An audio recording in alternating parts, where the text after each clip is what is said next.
Voilà, chers amis, nous revenons sur ce plateau dans le cadre toujours de sensibiliser le corps de Christ, d'amener le peuple du Seigneur dans la vision de Christ, pour amener le Seigneur, pour amener le peuple de Dieu dans la révélation de la parole de Dieu.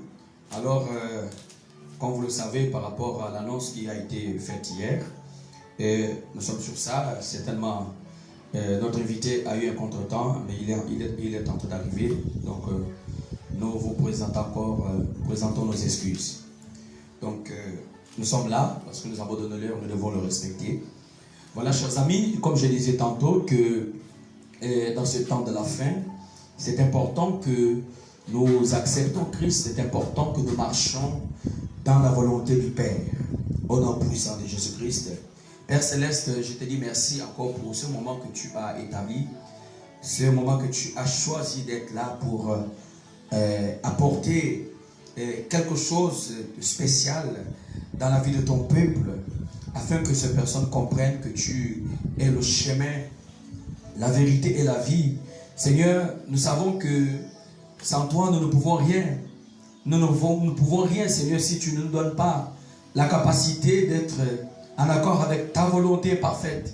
S'il te plaît, Seigneur, viens nous guider, viens nous ressourcer et rends-nous sensibles à ta voix, Père. Nous savons que c'est toi qui veilles sur ta parole pour l'accomplir. Nous savons que c'est toi qui es là au milieu de nous. Tu nous donnes la capacité d'être en accord avec toi. Saint-Esprit, aide-nous à grandir. Aide-nous à marcher à nos routes de vie. Aide-nous à te glorifier. Saint d'Israël, viens encore ce matin combler, disposer nos cœurs. Viens encore ce matin, fais en sorte que ton peuple comprenne le but pour lequel chacun d'entre nous a été appelé, a été choisi de rester encore en vie. Seigneur, dans ce monde auquel nous vivons, s'il te plaît, rends-nous la vie parce que tu es là, parce que tu veilles, Seigneur, sur ta parole pour l'accomplir, parce que tu es notre Dieu. C'est toi qui es notre Seigneur, sauveur et personnel. C'est la raison pour laquelle nous venons ce matin, pour te glorifier. Père Céleste, parce que nous savons que lorsque quelque chose qui a un rapport avec ta volonté, parfois l'ennemi n'est pas d'accord. Parfois l'ennemi crée des situations pour que nous ne puissions pas le faire. Parce que lorsqu'il s'agit de ta parole, de rendre témoignage, lorsque quelqu'un va s'élever, cette personne va dire qu'il avait été visité par le Saint-Esprit, il avait été restauré, la façon dont cette personne vivait, et qu'aujourd'hui, cette personne a reçu la visitation du Saint-Esprit et sa vie a été changée. Et lorsque cette personne se décide de vouloir réellement te glorifier, t'adorer, te louer, Seigneur, c'est un honneur. Et souvent les démons, souvent Satan, les esprits méchants ne sont pas souvent d'accord par rapport à ce qui est en train de se faire. Car la vision que tu as donnée à ton peuple et à tes serviteurs, c'est de rendre témoignage. Rendre témoignage. Témoigner de ta part. Je me souviens lorsque tu as visité la femme samaritaine dans Jean chapitre 4, lorsque elle a su qui tu étais et à un moment donné, elle a compris, elle a reçu ce que tu l'avais transmis et elle est allée pour pour rendre témoignage de ce qu'elle avait vu, de ce qu'elle a entendu, Seigneur. S'il te plaît, amène-nous à comprendre, amène-nous, Seigneur, à voir cette conduction, cette possibilité. Amène-nous, Père Céleste, à comprendre que c'est un privilège que chacun d'entre nous arrive à rendre témoignage à notre Dieu, pour lui dire exactement merci pour tout ce qu'il a eu à faire dans nos vies. Merci Seigneur. Merci pour la vie que tu nous as accordée ce matin. Merci parce que tu veilles sur toute ta parole pour l'accomplir. Seigneur, nous lions toutes les forces des ténèbres. Nous lions tous les esprits qui vient dans le but de s'aimer, Seigneur, la confusion. Nous lions tout esprit d'opposition au nom puissant de Jésus-Christ de Nazareth. Nous brisons, Seigneur, toutes les forces des ténèbres qui parfois qui se lèvent pour vouloir empêcher ce que toi tu veux faire. Seigneur, nous savons qu'il a déjà perdu d'avance. Au nom puissant de Jésus-Christ, aide-nous à grandir. Aide-nous à comprendre, Seigneur, ta parole dans d'autres dimensions. Aide-nous à faire en sorte que nous restons connectés en toi parce que tu es notre Dieu. Père Céleste, merci pour ton amour. Merci pour ta présence. Et accorde-nous la révélation de ta parole. Il est écrit que mon peuple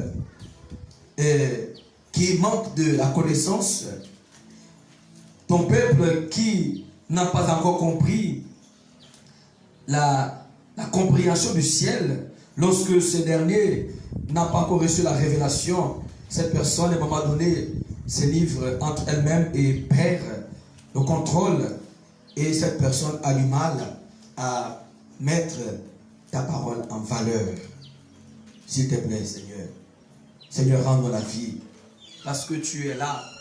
Parce que c'est toi qui nous donne la capacité de marcher en nouveauté de vie. Parce que c'est toi qui nous donne la force. C'est toi qui nous restaure, qui nous transforme. Dans le nom puissant de Jésus-Christ. Gloire à ton nom parce que tu es là. Gloire à ton nom, Père Céleste. Dans le nom puissant de Jésus-Christ Nazareth. Alléluia. Merci Seigneur. Au nom puissant de Jésus-Christ. Que toute la gloire et l'honneur te soient donnés. Seigneur, viens encore nous donner la vie. La vie qui est liée à ta parole. Quand tu disais que les paroles que je vous ai dites sont esprit et vie. Seigneur, nous voulons recevoir la vie de l'esprit. Nous voulons recevoir la vie qui vient de toi. La vie Zoé de Dieu. La vie de Christ. Oh Dieu, s'il te plaît. Et amène-nous à grandir auprès de toi. Au nom puissant de Jésus-Christ de Nazareth. Règne encore au milieu de nous. Seigneur, règne encore au milieu de nous. Règne encore au milieu de nous. Et que nous savons que Satan a déjà perdu d'avance. Il ne pourra pas nous empêcher de faire ce que tu nous as demandé. Ce que tu nous as ordonné, Seigneur. Nous sommes là pour mettre en valeur. Pour faire comprendre au peuple de Dieu que c'est toi qui donnes la vie. Au nom puissant de Jésus-Christ de Nazareth. Merci Seigneur. Que toute la gloire et l'honneur te soient donnés. Gloire à ton nom Seigneur. Alléluia. Alléluia. Merci Seigneur parce que tu vis à jamais. Merci parce que tu es notre Dieu. Merci parce que tu es notre Seigneur et Sauveur personnel. Merci Seigneur parce que c'est toi qui nous donne la capacité de nous ressourcer auprès de toi. C'est toi qui nous révèle ta parole. Tu es là Seigneur pour nous donner la capacité d'être en accord avec toi au nom puissant de Jésus-Christ Nazareth. Merci Saint-Esprit et que toute la gloire et l'honneur te soient donnés au nom puissant de Jésus-Christ Nazareth. Amen.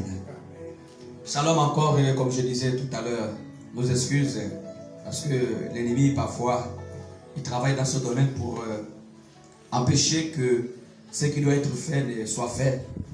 Mais selon la parole de Dieu, lorsque Dieu a dit quelque chose, ça doit se faire. Quel que soit le temps. N'est-ce pas, homme de Dieu? Amen. Amen. Donc, rapidement, avant de passer pour donner la parole à notre invité, rapidement, dans Osée au chapitre 4, verset 6, la Bible déclare: mon peuple est détruit parce qu'il lui manque la connaissance. Puisque tu as rejeté la connaissance, je te rejetterai. Et tu seras dépouillé de mon sacerdoce. Puisque tu as oublié la loi de ton Dieu, j'oublierai aussi tes enfants. Homme de Dieu, c'est vraiment très profond ce passage biblique. Il est très profond ce passage biblique. Parce que lorsque nous oublions la loi de Dieu, en fait, nous perdons. Nous perdons. Parce que seule la loi de Dieu peut nous donner la vie et nous donne la vie. C'est en marchant selon cette loi que nous avons la vie. Et si nous rejetons cette loi, Dieu est forcément obligé de nous rejeter. Parce que nous n'avons plus d'alliance avec lui. Or, nous devons avoir cette alliance avec notre Dieu. Et cette alliance, nous l'avons à travers la loi qu'il nous a donnée.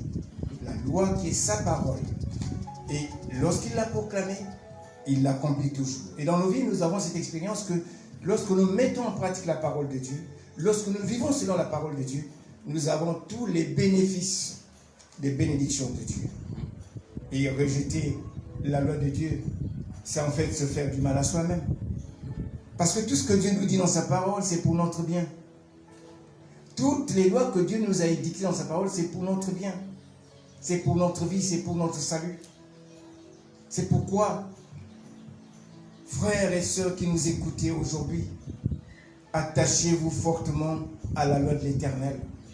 Attachez-vous à cette parole de vie qu'il nous a donnée. Elle est tout pour nous, cette parole. Et vous savez que la parole, elle est vivante, elle est puissante. La parole, c'est Jésus-Christ de Nazareth. C'est la parole faite chair. Et si nous l'avons dans notre vie, nous avons la vie parce qu'il est la vie. Si nous l'avons dans notre vie, nous avons le chemin qui mène au Père. Si nous l'avons dans notre vie, nous avons la vie éternelle. Et il est la vérité, parce que la parole de Dieu, c'est la vérité absolue. Pourquoi rejettes-tu la parole de Dieu? Pourquoi rejettes-tu la loi de Dieu, mon frère, ma soeur? Garde-la dans ton cœur, parce qu'elle est la lumière qui t'éclaire. Et la lampe qui te guide. C'est ça ce que tu dois comprendre, mon frère, ma soeur. Pasteur, cette parole est merveilleuse. Elle est très merveilleuse parce que elle nous donne une orientation. Et Dieu nous met en garde, en fait. Si tu rejettes la loi, il va te rejeter. Garde donc la loi de Dieu. Garde-la dans ton cœur. Et marche selon cette loi. Et tu verras la gloire de Dieu dans ta vie. C'est ça, pasteur. Tout à fait, tout à fait, tout à fait. Mon peuple est détruit parce qu'il manque de la connaissance. Et d'ailleurs, c'est ce que nous sommes en train de vouloir vous faire comprendre, mes frères et sœurs, que nous avons tous besoin de la connaissance. Et vous allez remarquer que le ministère du Seigneur Jésus-Christ, lorsqu'il est rendu ministre à quelqu'un, il lui disait toujours, va et raconte ce que tu as vu. Va et dis ce que tu as entendu.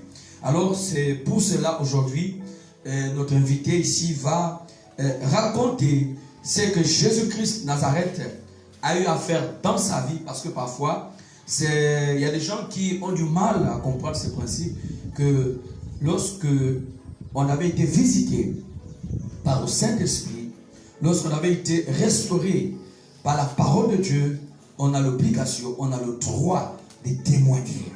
On a le droit de véhiculer le message pour sauver des vies. On a ce privilège-là, cette opportunité-là pour dire au monde que Jésus-Christ de Nazareth est vivant. Parce que dans ce monde, nous avons des gens qui certainement qui ont perdu l'espoir, qui ne savent plus quoi faire en fait. Voilà pourquoi notre devoir, frères et sœurs, je vous invite d'ailleurs que c'est aussi possible de participer à cette émission auquel nous sommes en train de partager ici par rapport à la parole de Dieu. Donc c'est aussi important de rendre témoignage dans le sens de partager le lien de cette vidéo aussi pour aider ceux-là certainement qui ont déjà perdu, qui sont dans une position de faiblesse, qui ne savent plus quoi faire. Alors que par la parole, l'évangile, cette personne est capable d'être restaurée. N'est-ce pas, mon Dieu? C'est vrai, pasteur. Vous savez, Dieu est Dieu. Il est fidèle à sa parole et il veille à son accomplissement. Et quand Dieu vous a choisi, il vous a choisi pour la vie, pour les choses meilleures. Dieu ne nous appelle pas pour rien. Lorsque nous recevons l'appel de Dieu, c'est parce qu'il a trouvé bon de nous utiliser quelque part et pour quelque chose. Et dans ce contexte, nous devons être reconnaissants. Nous devons reconnaître les bienfaits de Dieu. Parce que tout ce que Dieu veut pour nous, c'est notre bien. Vous savez, son amour parfait nous a été témoigné. Pour nous, il a envoyé son Fils mourir à la croix, afin que nous soyons délivrés de la mort et du péché. Au moins pour ça, tu peux reconnaître la bonté de Dieu et son amour parfait pour toi. Alors moi, il m'a accordé cet amour. Il me l'a témoigné et j'en suis très reconnaissant. Parce que plusieurs diront, mais qu'est-ce que Dieu a fait pour toi? Qu'est-ce que Dieu a fait pour moi? Mais non, si tu regardes autour de toi, tu verras que Dieu a fait des grandes choses.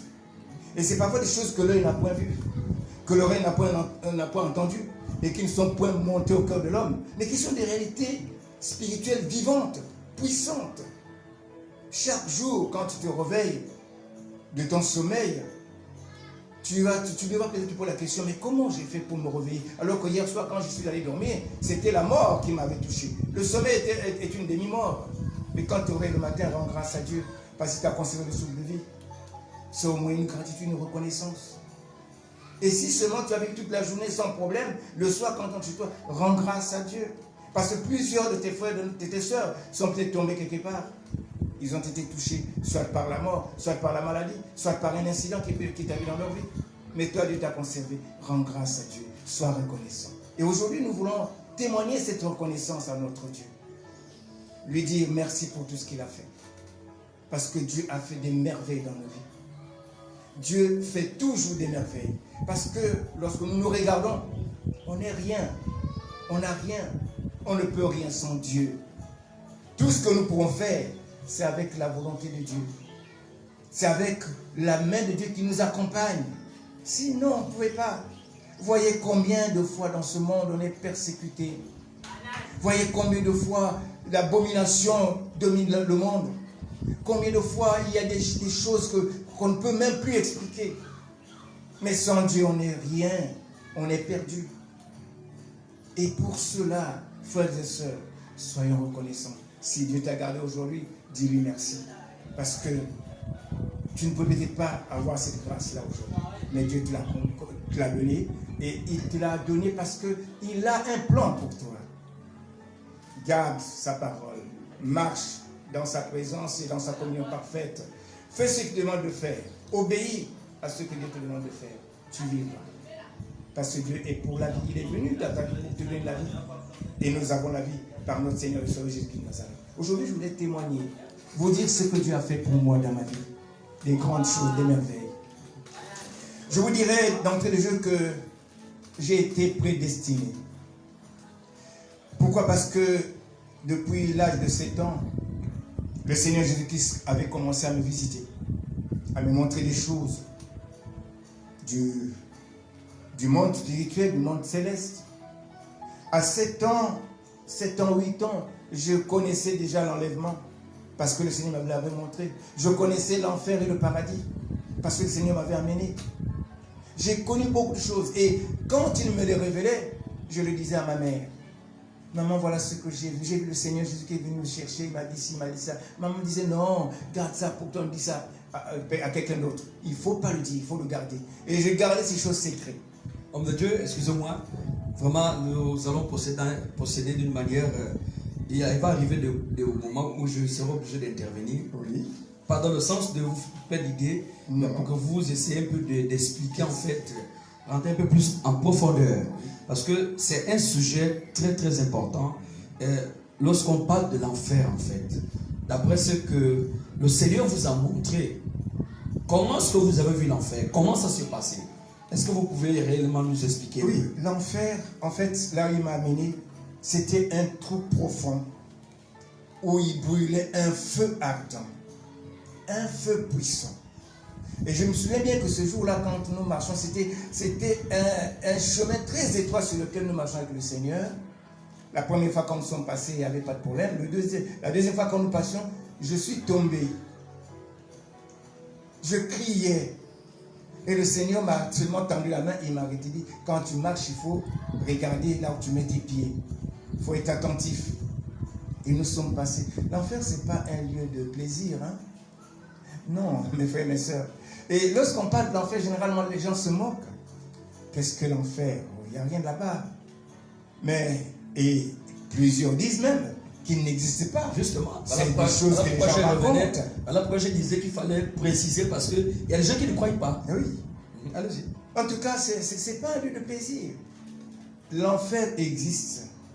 le paradis existe.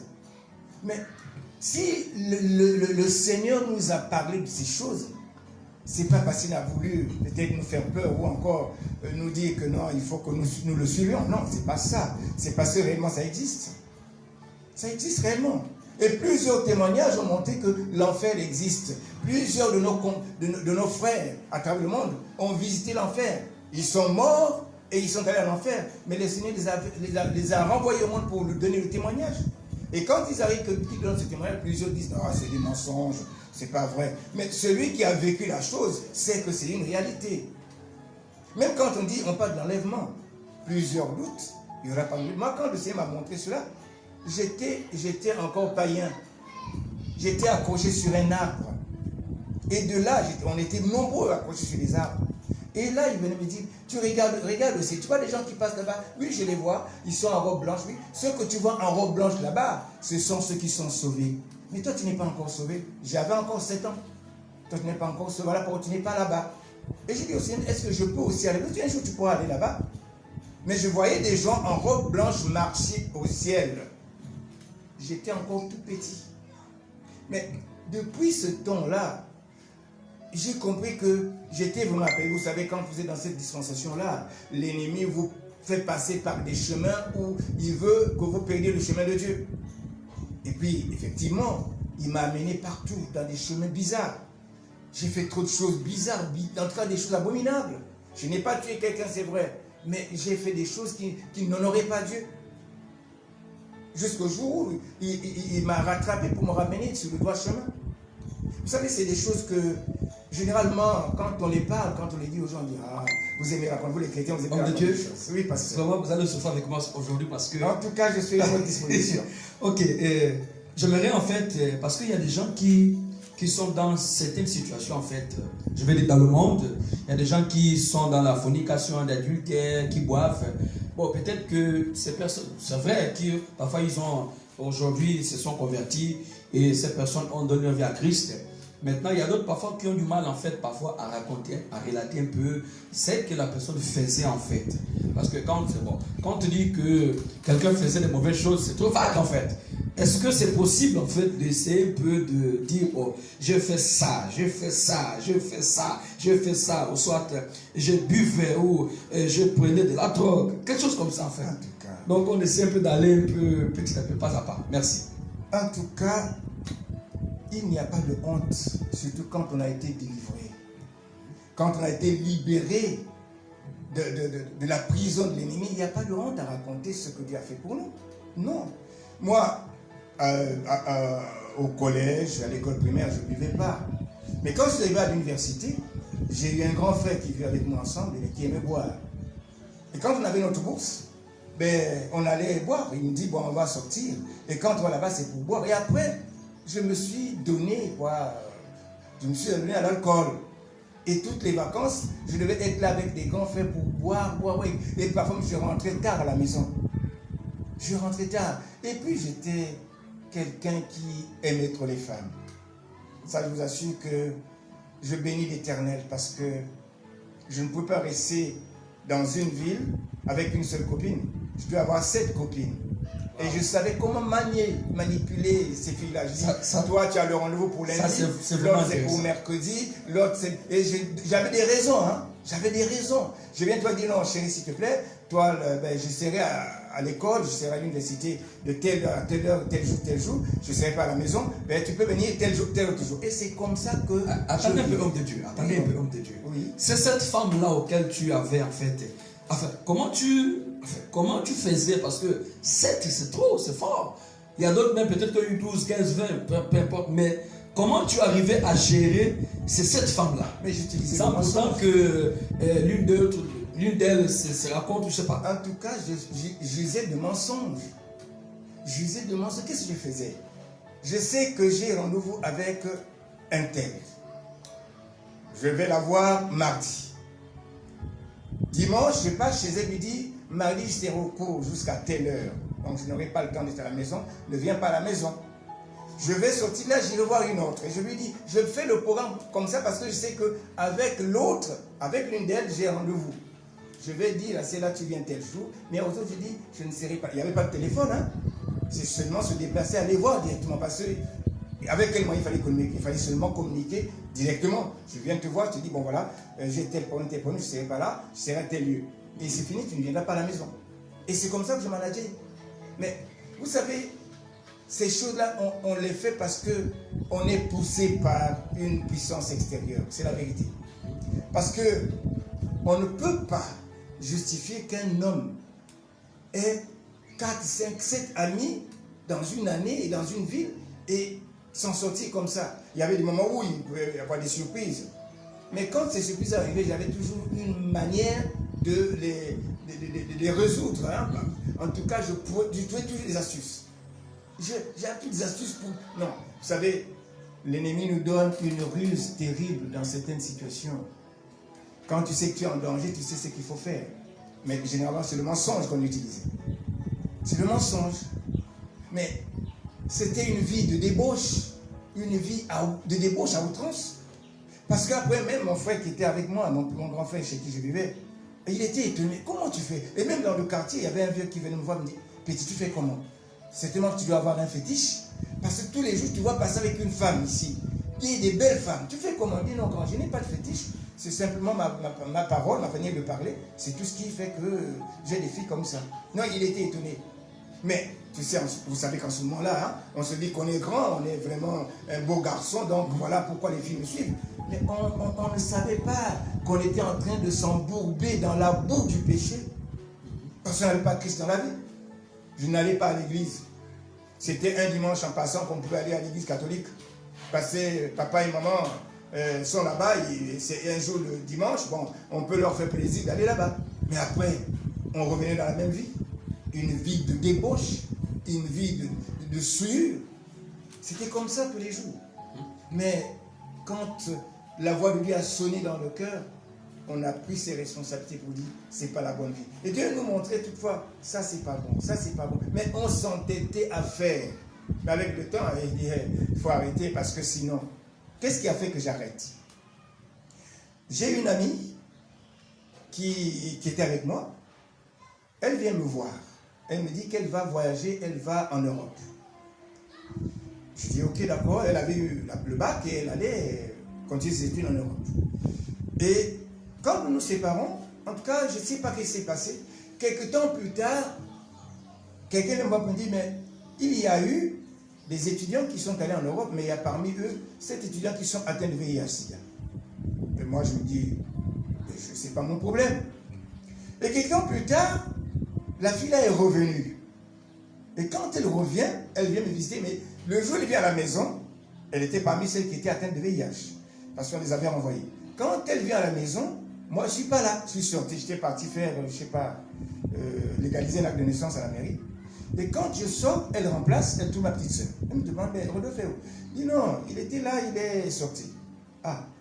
Quand je reviens, la petite soeur me dit, non, mais il y a ton ami qui était ici, quel ami? Elle me donne le nom. Je dis, mais cette fille a voyagé, elle est en Europe. Je dis non, elle est revenue, elle était là tout à l'heure. Ah, bon. Au fond, moi, je me suis dit, mais on m'a parlé des filles qui sont atteintes de VIH. Elle n'est pas parmi celles-là. Bon, c'est mon problème. Je suis avec un ami qui est venu me voir avec sa copine, on causait. Et puis voilà, la fille qui apparaît. J'ai eu la peur de ma vie. J'ai tremblé. Quand je l'ai vue, j'étais tétanisé en fait. Et oh, mais c'est moi. Même la saluer, j'avais du mal. Après, non, je lui ai demandé de s'asseoir, il s'est assis. Qu'est-ce qui se passe? Non, en tout cas, j'étais parti, voilà, en France, là-bas, il y a eu tel problème, je faisais beaucoup de fièvre et tout, et puis je ne sais pas ce qui s'est passé, on m'a renvoyé ici, nous sommes 7. Je dis, hey, yeah, attends, c'est sûr que celle-là est dans le collimateur. Alors, vous comprenez que quand c'est comme ça, vous avez la peur de votre vie. Je suis donc atteint de VIH. C'est depuis ce jour-là que j'ai commencé à prendre conscience et me dire, je mets ma vie en danger. Et c'est même, je suis sûr que c'est Éternel qui a voulu que ça se passe comme ça. Et depuis ce j'ai dit, non, la vie là c'est pas bon, je dois arrêter. Quand j'ai fait mon contrôle, j'étais négatif, je dis, gloire à Dieu.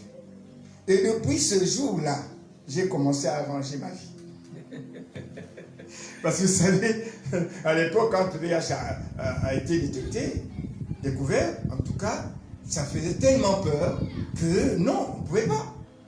Non. Et j'ai commencé à arrêter. Je dis, je préfère avoir une amie que je prends et qu'on reste ensemble. Et là, au moins, je suis en sécurité.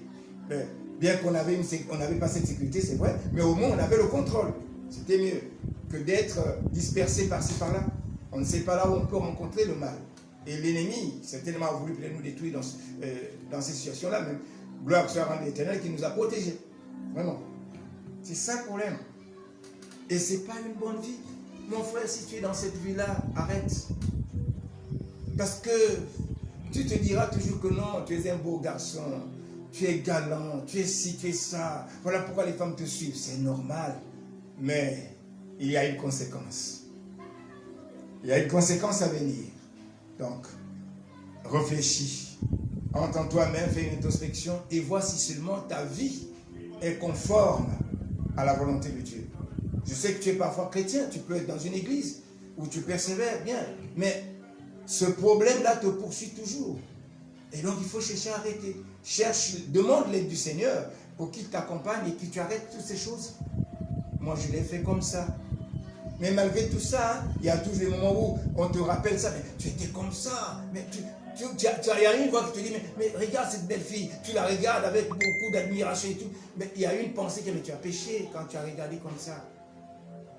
C'est pas bon. Mais que voulez-vous? C'est la vie qu'on a eue. On ne connaissait pas Dieu. Mais aujourd'hui, on le connaît.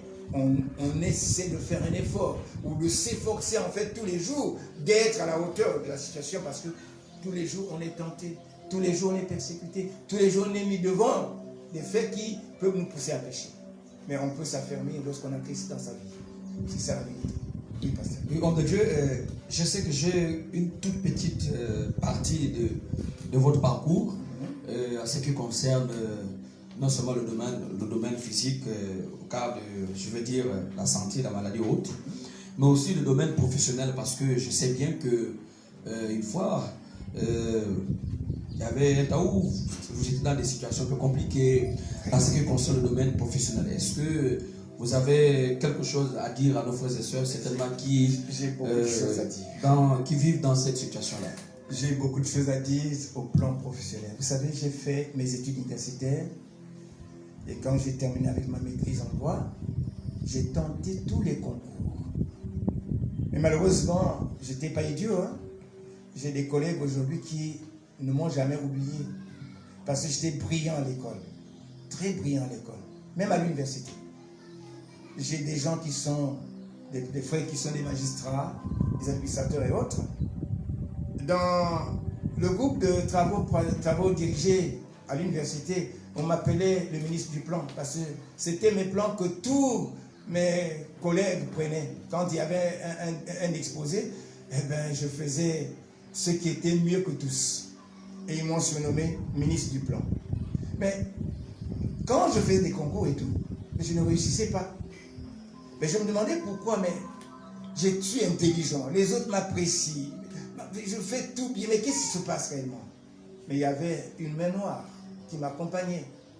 Il y avait un esprit de contrôle qui m'accompagnait partout. Tout ce que je faisais, les sorciers savaient ce que je faisais. Et c'est pour cette raison qu'aujourd'hui, je ne suis pas dans l'administration, je suis dans le privé. Sinon, je serais magistrat ou peut-être administrateur quelque part. Parce que c'était, en fait, ma volonté, c'était d'être avocat. Je suis passé dans tous les cabinets d'avocats, ils m'ont refusé. Et il y a un avocat qui m'a dit la vérité, il me dit, mais je pourrais te prendre, mais il y a quelque chose qui me dérange. L'université dans laquelle tu as étudié a fait des bonnes formations. Alors si tu viens ici, c'est tellement que tu pourras peut-être me concurrencer. Donc j'ai bien peur que tu puisses être avec moi. J'ai dit, non, c'est pas l'université qui te dérange, c'est ma personnalité qui te dérange.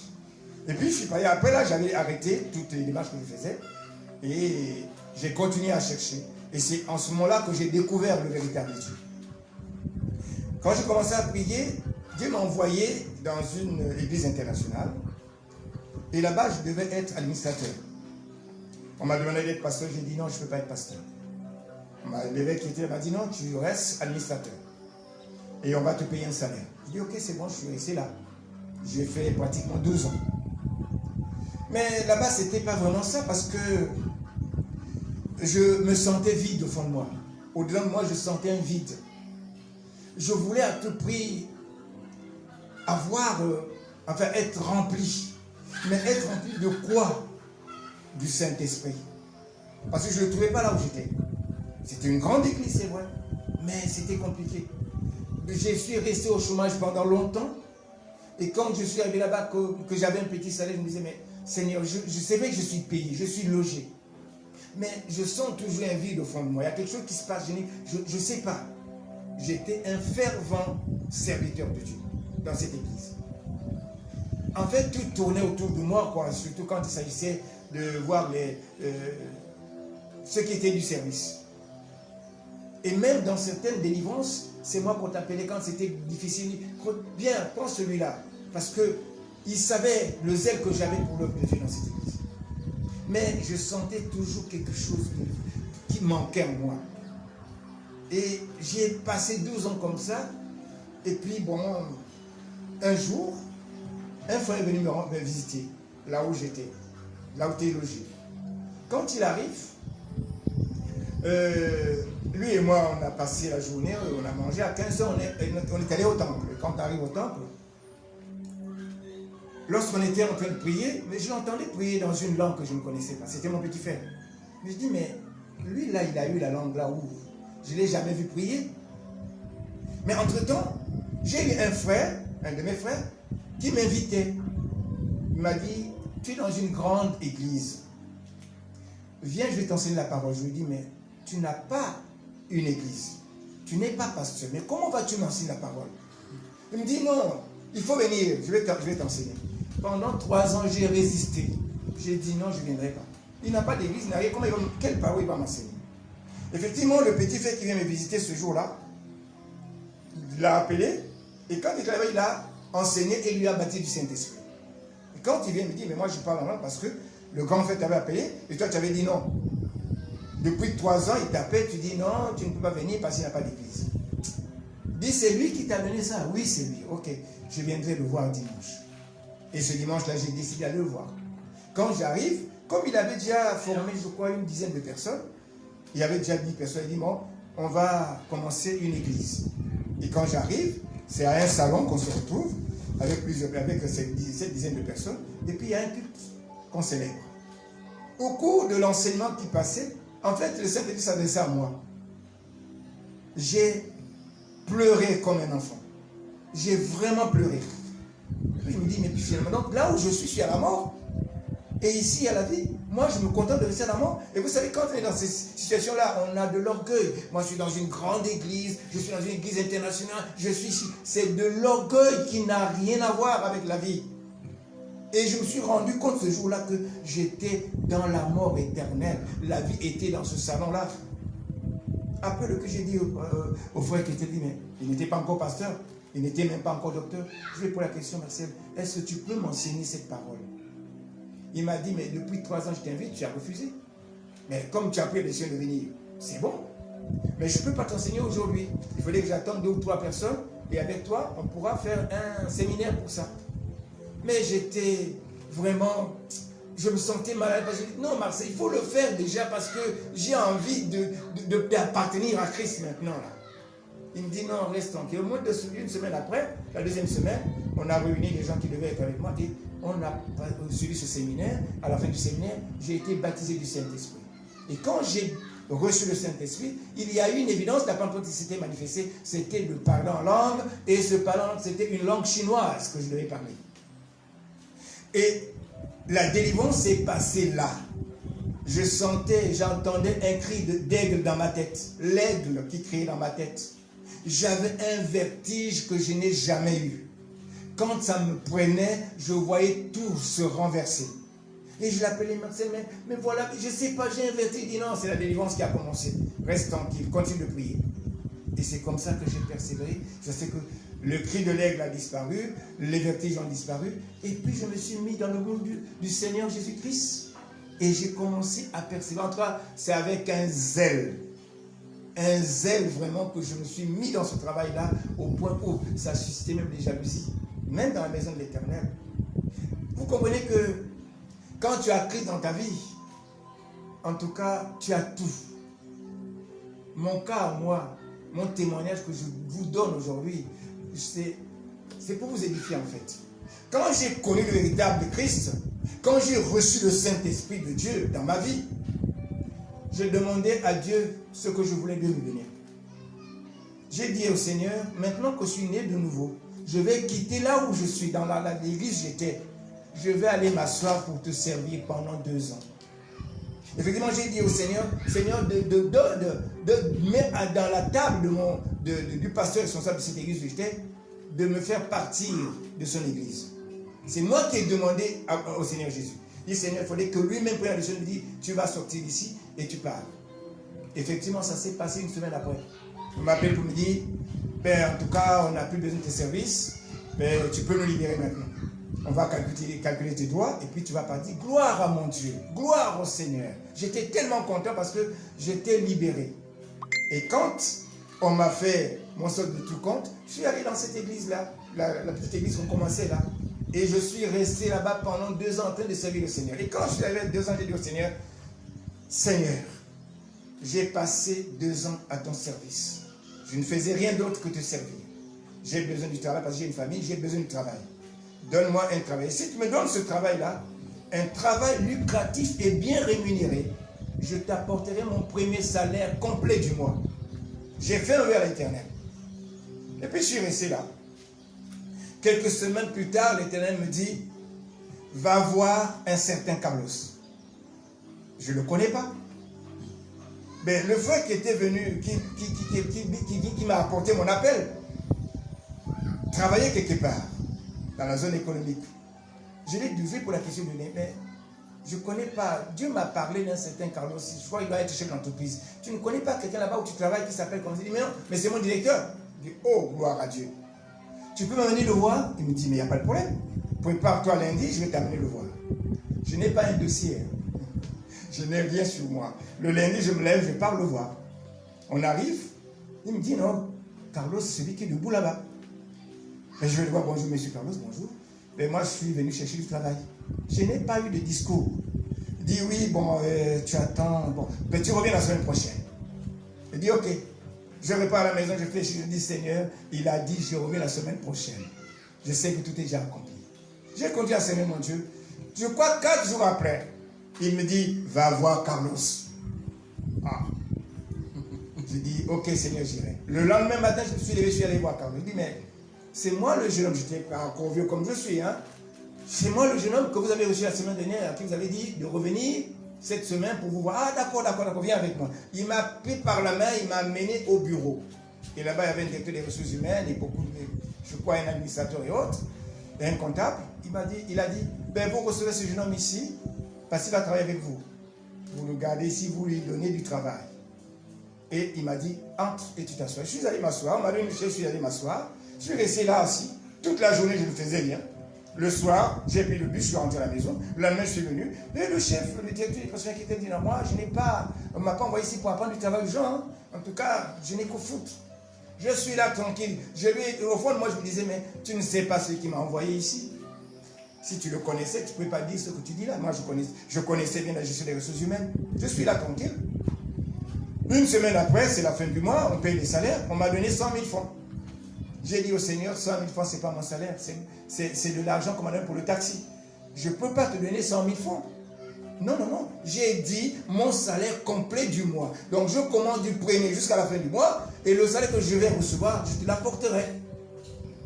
J'ai tenu à mon vœu que j'avais fait. J'ai passé un mois. Et après, à la fin du mois, on vient me donner un salaire avec mon bulletin. J'ai dit au Seigneur, voici ce que je t'ai promis. Il y avait, je crois, 580 000. C'est ce que je t'avais promis, Seigneur. Je suis allé à l'église le dimanche. Là, j'étais encore dans la dispensation du premier jour de la semaine. On va arriver là-bas. On arrivera.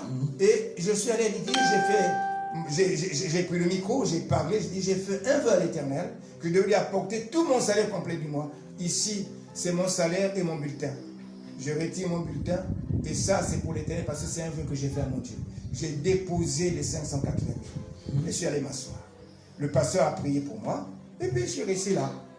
Attendez, homme de Dieu. Oui, pasteur. c'est vraiment profond parce que quelqu'un qui a passé du temps dans une souffrance avec la famille, les enfants, sans pourtant avoir un bon emploi, et que vous rentrez dans une nouvelle société et qu'on vous paye votre premier salaire et que vous arrivez à prendre tout le salaire et déposer entre les mains du Seigneur. Mais attends, il faut vraiment avoir la foi et faire confiance à ce Dieu. Mais oui, mais vous savez, quand je suis né de nouveau de l'Esprit de Dieu, je me suis rendu compte que j'étais devenu un enfant de Dieu et que Dieu ne pouvait plus me laisser souffrir ou être dans la disette ou dans la famine. Non, c'était impossible. J'avais une foi, non, je ne sais pas comment l'expliquer. En mon Dieu, je croyais que Dieu ferait tout pour me nourrir. En tout cas, c'était ça. Mon vœu, quand je l'ai fait, dit, je sais que Dieu ne pourra pas me laisser mourir de faim. Et vous savez, la meilleure, c'est quoi? C'est que quand j'ai dit ça à l'Éternel, il y a des choses qui sont passées. Quand j'ai déposé mon salaire, quand j'ai fait mon vœu à l'Éternel, je crois 2 semaines après, si je m'abuse, mon directeur arrive et me dit, tu peux gérer le personnel? Je dis, mais j'ai fait ça. C'est mon métier. Il dit, ok, tu vas m'infliger une mise à pied de 8 jours pour ces gens-là qui travaillent avec toi. Ils sont des voleurs.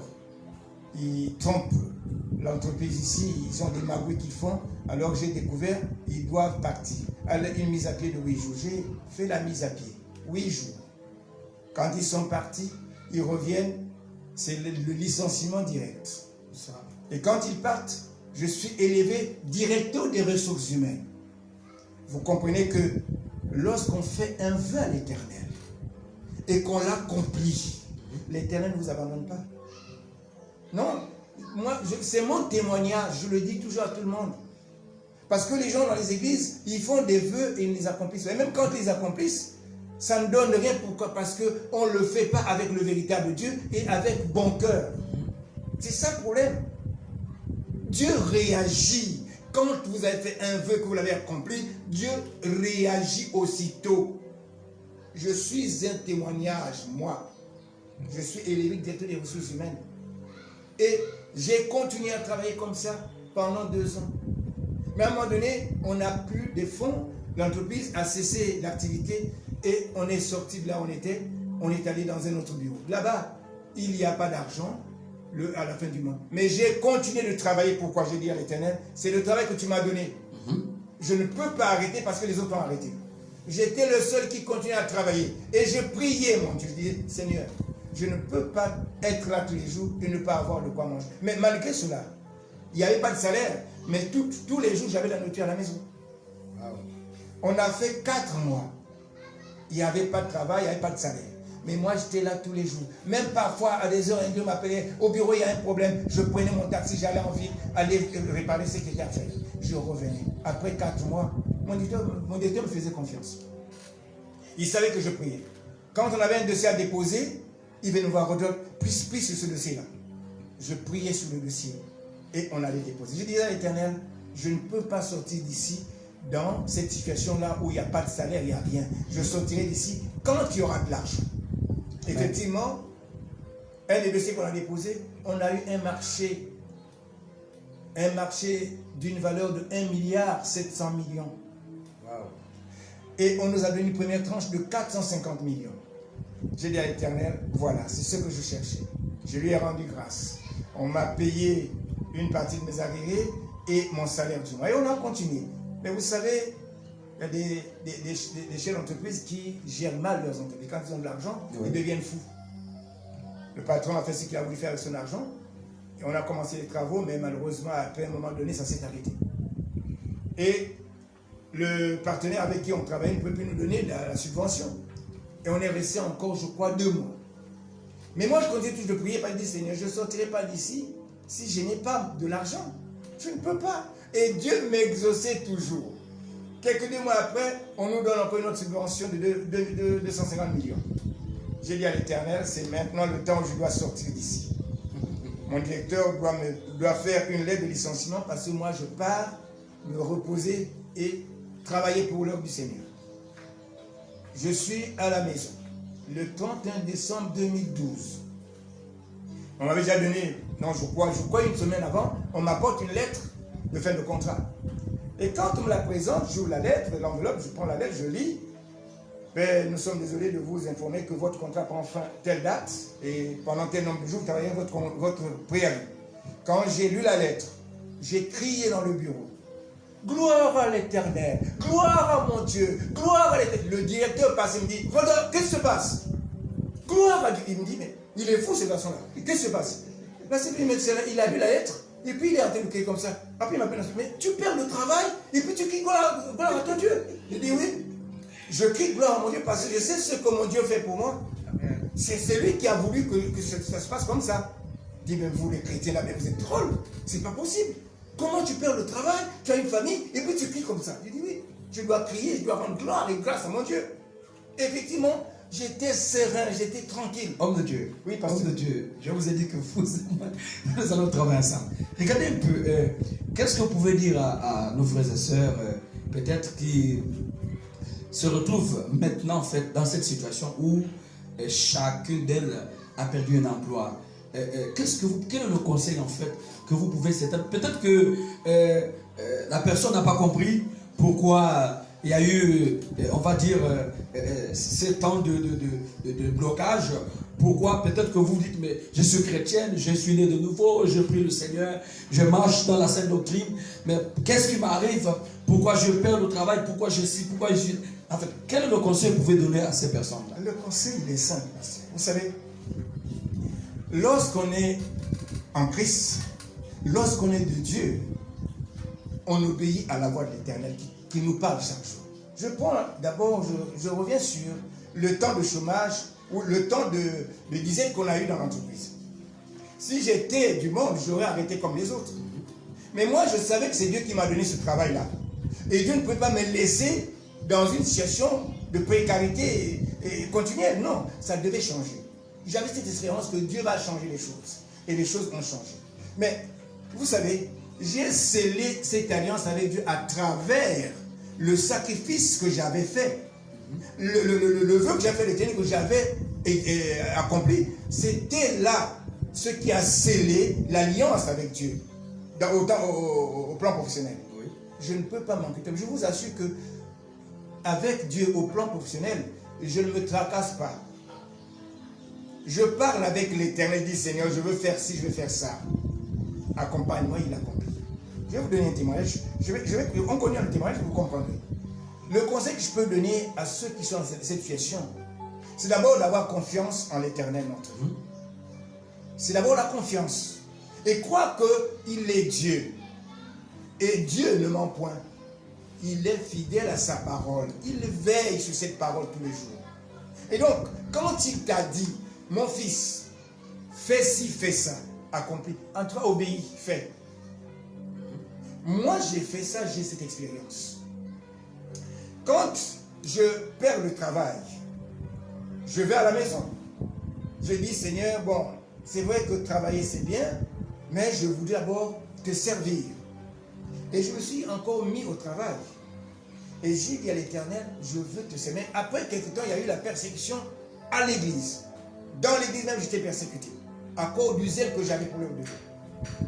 C'est tellement que l'ennemi a touché les responsables de l'église et puis ils ont commencé à me, en tout cas, persécuter. Alors je suis rentré chez moi et dit à l'Éternel, bon, Seigneur, je ne peux plus rester à Libreville. Envoie-moi pour gentil et tout le monde du travail.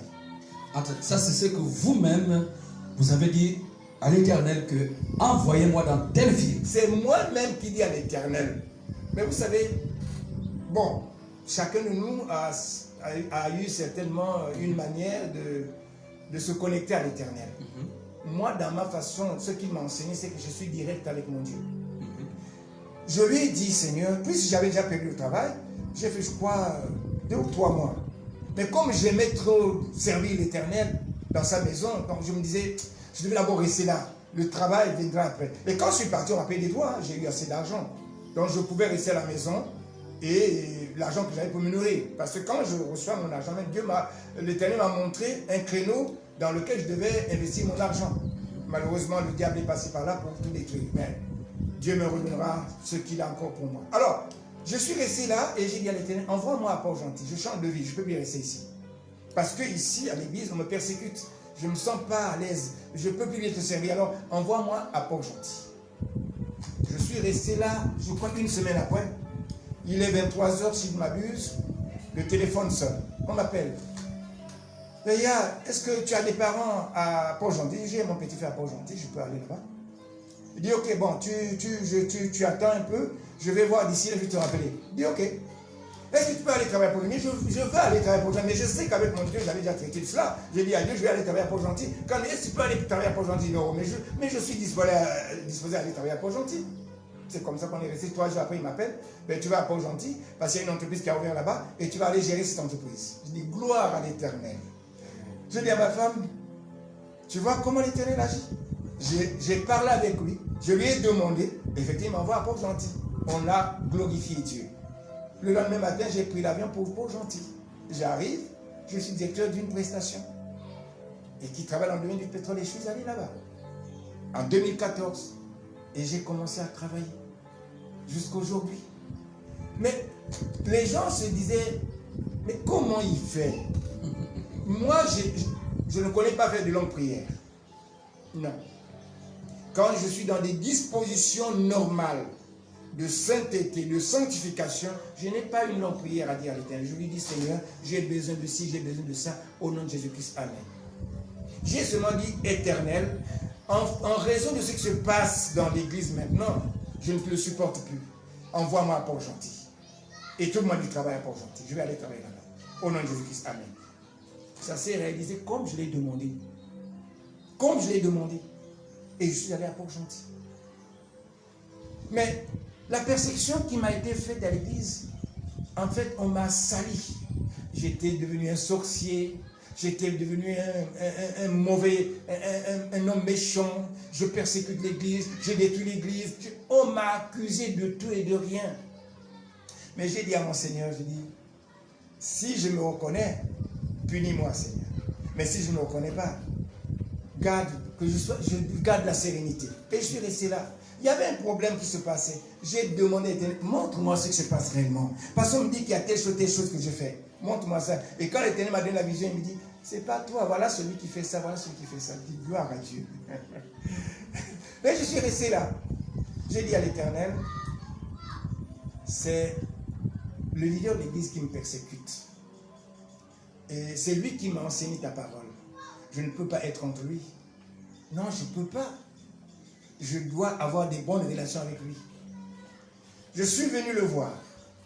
Quand je vais le voir, il me dit, il ne peut pas me recevoir.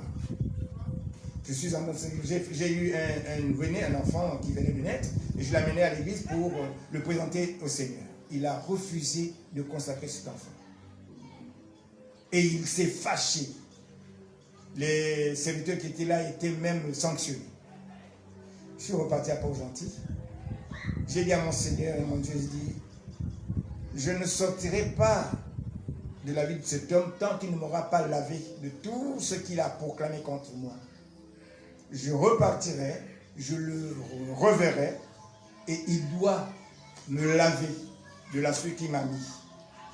Je suis parti à Port-Gentil, j'ai fait 1 mois, le 2e mois, je suis revenu le revoir.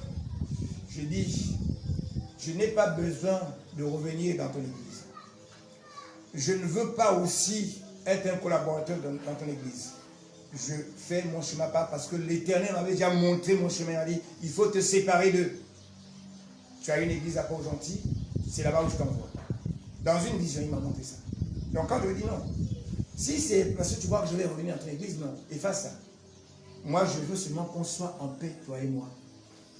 Effectivement, ce jour-là, le Seigneur a mis des paroles qui l'ont convaincu. Et il s'est mis à dire, mais je ne sais pas, vous savez, c'est des choses qui arrivent, l'ennemi peut nous flouer comme ça ici. Bon, il a parlé, qu'est-ce que tu veux? Je dis non, en tout cas, je m'en tiens à ce que vous pouvez me dire. Bon, est-ce que tu peux vraiment mettre en place une cellule de l'église là-bas? Il dit, il n'y a pas de problème, je le ferai. Mais Dieu m'avait déjà dit que je ne peux plus collaborer avec lui. Et c'est comme ça que on a terminé la discussion. Je suis parti là, je crois, vers 22h, 23h. Je suis rentré chez moi. Le lendemain matin, c'était dimanche. J'étais à l'église. Et il a parlé à son peuple. Allez, au peuple de l'église. Vous connaissez tel révérend? Oui. tous ceux qui ont parlé du mal de lui, répentez-vous. Parce que cet homme-là n'est pas méchant. Il n'est pas ce qu'on lui a traité ici. Répentez-vous parce que vous pouvez porter une malédiction. Et tout le peuple s'est repenti. Et depuis que je suis parti de là, on ne s'est plus jamais revu. Il m'a lavé. Mais pourquoi? Parce que simplement, j'étais innocent dans tout ce qu'on m'a mis. Et puis, je craignais Dieu. Je crains Dieu. Je ne peux pas, moi, me liguer contre un leader de l'église. Comment? Il m'a lavé. Et je suis rentré chez moi. Aujourd'hui, je suis en paix. J'ai commencé le ministère que Dieu m'a donné. Je fais dans la saine doctrine. Et voilà que Dieu m'a approché. Le pasteur Étienne, on se connaît depuis. Dans la première église où j'ai été, lui, il est venu après moi, c'est vrai. Mais à 14 ans, il était élevé pasteur. Le pasteur Étienne que vous voyez. À 14 ans, il était élevé pasteur dans cette église. Moi, j'étais ouvrier, comme on nous appelait. Et on était là. Et quand on a vu que ça ne marchait pas, lui, il est sorti le premier. Il a démissionné, il est parti.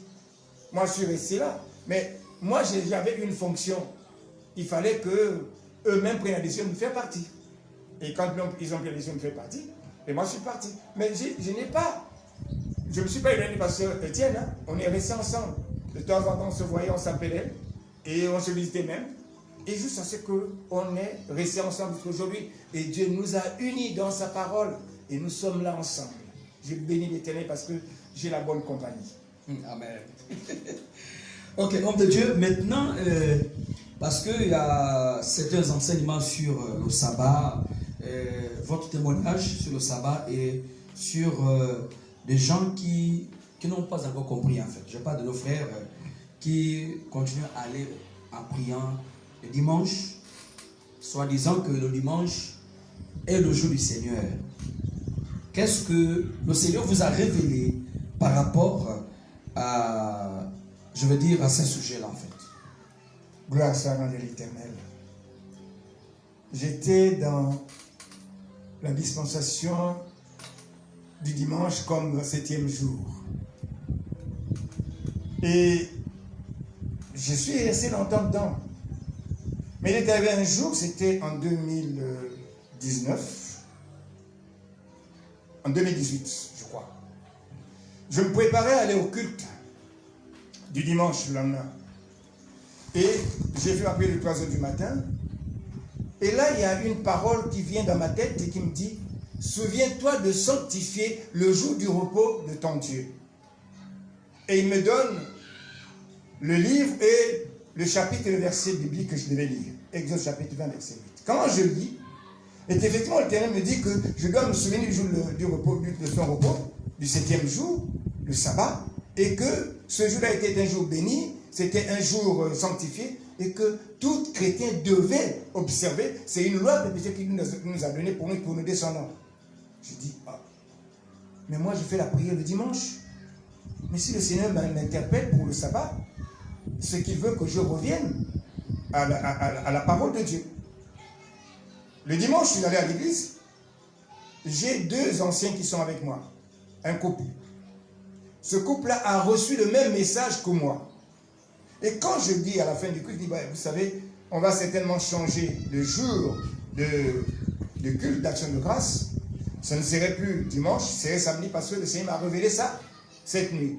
Le mari, la femme se dit, mais papa, mais moi j'ai reçu ça. L'Éternel venait me dire de sanctifier le sabbat. Le mari me dit, je me suis réveillé à 3h du matin pour la prière. Et quand je me suis réveillé après la prière, j'ai mis MCI TV. Et puis, ça parlait du sabbat. Quand j'ouvre la Bible, c'est le même sujet qu'on me dit dans la Bible. Je dis, mais nous sommes déjà 3 qui avons reçu. C'est accompli. Et on a opté pour le sabbat. Mais les gens ne peuvent pas comprendre que le sabbat, c'est le 7e jour. Le sabbat a été déplacé du 7e jour au 1er jour en l'an 523 de notre ère. Et vous savez qui a déplacé? C'est la grande synagogue qui a donné cela. Parce que vous savez, le sabbat c'est un jour béni. C'est un jour sanctifié.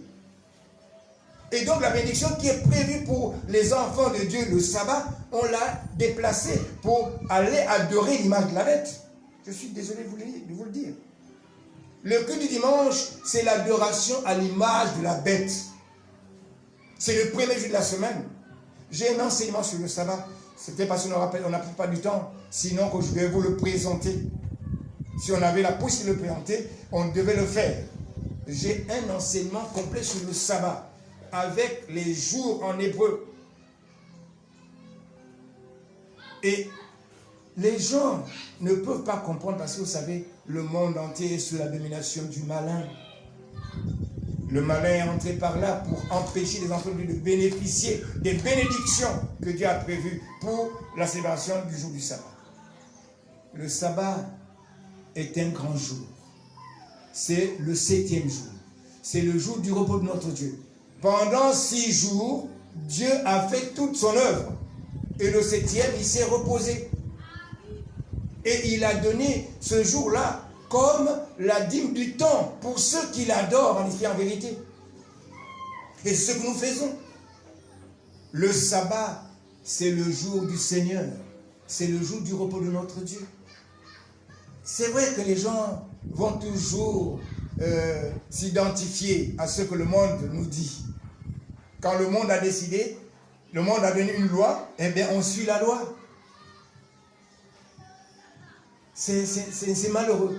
Au lieu d'écouter la voix de l'Éternel qui nous parle, on veut écouter l'homme. Non. Moi, je bénis l'Éternel parce que il m'a parlé, j'ai écouté. Et aujourd'hui, je suis dans cette dispensation-là. Et Dieu m'a épargné de beaucoup de choses. Beaucoup de choses. Dans mon travail, j'ai eu des problèmes sérieux. Des sorciers sont regroupés pour me tuer.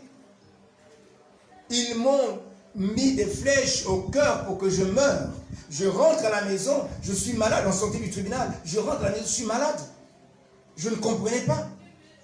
J'ai fait 2 jours, je ne me sentais pas bien. J'ai envoyé un message au pasteur Étienne. Il dit, pasteur, j'ai une situation ici, voilà ce qui se passe.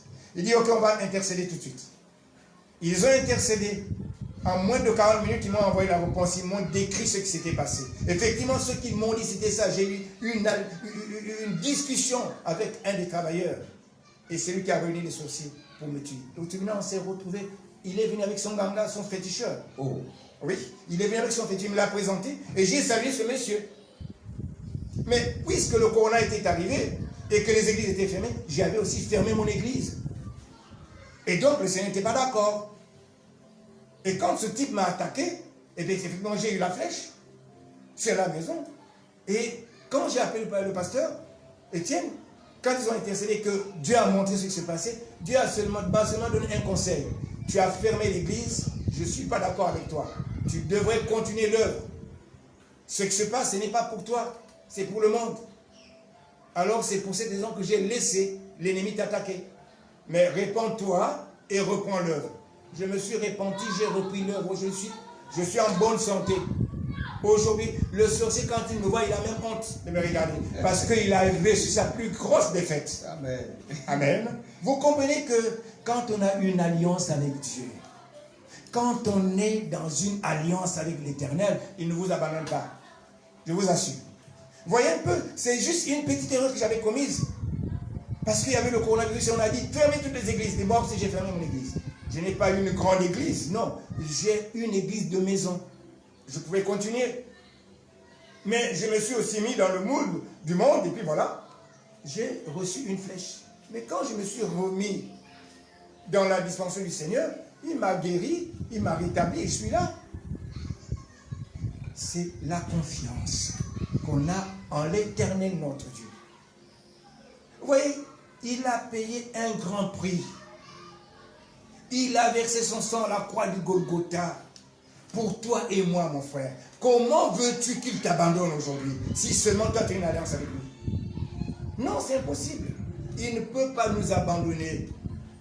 Et voilà pourquoi moi, partout je passe, je suis serein, tranquille. Je ne crains rien parce que mon Seigneur et mon roi est toujours avec moi. Il marche devant moi comme un feu dévorant. Derrière, il me couvre d'une muraille de feu et personne ne peut me toucher. Tu me touches, tu touches l'Éternel. Ayez confiance en l'Éternel, votre Dieu. Revenez à Dieu et il reviendra à vous. Revenez au sabbat. Nous sommes dans les temps de la fin. Obéissez à la voix de l'Éternel qui nous parle. J'ai une grande église. Je suis bishop, bishop, c'est bien. Mais est-ce que tu as oublié la loi de l'Éternel? Non. Tu amènes les gens pour adorer l'image de la bête. Mais tu es responsable. Tu répondras devant Dieu. C'est une vérité. Nous lisons la Bible tous les jours. Il y en a même qui connaissent la Bible de la Genèse à Apocalypse, mais qui ne mettent pas en pratique ce que Dieu nous demande de faire. Et ça, c'est dans toutes les lois que Dieu a édictées que le monde vit comme ça, ou les chrétiens vont vivre comme ça. Même pour la Pâque, Dieu a prescrit que c'est une loi perpétuelle, que nous devons célébrer pendant 7 jours. Mais malheureusement, la Pâque est édulcorée. C'est comme si c'était quelque chose de rien. Mais la Pâque serait notre fête d'indépendance. Parce que c'est là où le Seigneur a payé le prix de notre rédemption, de notre rachat. C'est là où nous avons été rachetés. Nous avons été délivrés de l'amour du péché ce jour-là. Mais c'est notre indépendance du joug de l'ennemi. Parce qu'on nous a libérés du joug de l'ennemi. On devait célébrer la Pâque avec beaucoup de solennité. Et surtout, beaucoup de ferveur. Parce que c'est ce jour-là que toi, mon frère, ma soeur, tu as été libéré du joug du diable, de Satan. Mais qu'est-ce qu'on fait? Oh, on va même avec des rameaux pour dire non, la mort entre dans ma maison. Viens dans ma maison. Parce que le rameau, la brine de palme qu'on a là, mais quand il y a un mort, on met quoi? On accroche une branche de palmier quelque part pour dire c'est là-bas où il y a la mort. Et tu amènes ça à la maison pour dire oh, ange de la mort, entre chez moi parce que je suis déjà disposé à partir avec toi. Je suis désolé. Revenons tous à Dieu. Revenons à la parole de Dieu. Revenons aux lois que Dieu nous a édictées. Pratiquons-les. Ce n'est pas mauvais de dire à l'église, non, le Seigneur nous a prescrit d'observer le sabbat. C'est son jour de repos. Nous aussi, nous nous reposons le jour du repos de l'Éternel. Donc le sabbat, nous venons lui rendre action de grâce. L'église comprendra. Oh, mais le sabbat, tout le monde travaille. Je n'aurai plus les dîmes et les offrandes. C'est ton problème. Les dîmes et les offrandes t'amèneront en enfer. Je suis désolé de te le dire. Mais moi, il m'a dit, c'est pas là-bas ton chemin, reviens ici. Je suis revenu. Et aujourd'hui, je suis tranquille. Tranquille. Revenez à Dieu. C'est vraiment important. Oui, pasteur. C'est vraiment important, de suivre les pas de Christ. Parce que nous sommes, on va dire, on nous jette des pierres. Ceux qui, certainement, qui veulent se faire plaisir et entraînent aussi les âmes dans une situation où on ne sait plus quoi faire. Vraiment, et vous allez remarquer que d'après ce que l'homme de Dieu a expliqué ici, moi-même je ne savais même pas, c'est après que j'ai su que, parce que je savais qu'il faisait le culte de dimanche, c'est après que j'ai su qu'il avait été visité par le Seigneur et il est revenu au sabbat. J'étais très content parce que nous n'avons pas décidé nous-mêmes, nous avons reçu cela et Dieu nous a parlé. Dieu nous a parlé de cela plus de 4 ans. Nous sommes dans cette vision-là d'observation du sabbat. Donc nous n'allons pas, je veux dire, faire parce que X a dit, parce que Y a dit. Bon, chacun donne son avis. Et puis voilà, tout ce qui est important, c'est que nous restons sur le droit chemin, que nous suivons l'Éternel. Parce qu'aujourd'hui, l'Église, quand je parle d'Église, je parle du corps de Christ, ceux-là qui en réalité doivent comprendre la vision de Christ. Écoutez, le sabbat, même Jésus-Christ lui-même, quand vous lisez sa parole, il n'avait jamais fait, quand Jésus-Christ Nazareth entrait au temple, c'était le jour du sabbat. C'était le jour du sabbat que Jésus entrait au temple pour donner le message. Lisez la parole de Dieu et vous allez comprendre que c'est une réalité. N'est-ce pas? Oui, pasteur de Dieu. J'ai ici le livre, le chapitre et le verset que l'Éternel m'avait donné le jour-là pour me ramener au sabbat. Exode chapitre 20, verset 8. Il est écrit: souviens-toi du jour du repos pour le sanctifier. Tu travailleras 6 jours et tu feras tout ton ouvrage. Mais le 7e jour est le jour du repos de l'Éternel ton Dieu. Tu ne feras aucun ouvrage, ni toi, ni ton fils, ni ta fille, ni ton serviteur, ni ta servante, ni ton bétail, ni l'étranger qui est dans tes portes. Car en 6 jours, l'Éternel a fait les cieux, la terre et la mer, et tout ce qui est contenu. Et il s'est reposé le 7e jour. C'est pourquoi l'Éternel a béni le jour du repos et l'a sanctifié. Amen. Amen. Il a béni le jour du repos et l'a sanctifié. C'est la loi de l'Éternel. C'est le commandement de l'Éternel. Il y a ceux-là qui se font passer pour Dieu, qui ont enlevé ce commandement-là, le 4e commandement. Ils l'ont rayé pour dire aux gens, allez plutôt sanctifier votre Dieu le 1er jour de la semaine. Mais on va sanctifier qui? L'image de la bête qu'on va adorer. Remarquez bien que pour certains croyants ou certains chrétiens qui ne sont pas encore nés de nouveau, vous allez à l'église, vous voyez tous les chrétiens au sortir de l'église. Quand on a terminé de faire le culte et que les gens sortent, posez la question à un chrétien qui vient d'écouter la parole. Dites-lui, qu'est-ce que le pasteur a dit? Je vous assure qu'il vous dira, il a prêché sur... il va tâtonner pour vous donner le message que le pasteur a donné. Pourquoi? Parce que l'ennemi a volé ce que tu as entendu. C'est ce qui fait la faiblesse des chrétiens. Parce qu'ils ne retiennent pas la parole qu'il leur a enseignée. Mais le sabbat, c'est le jour de l'Éternel.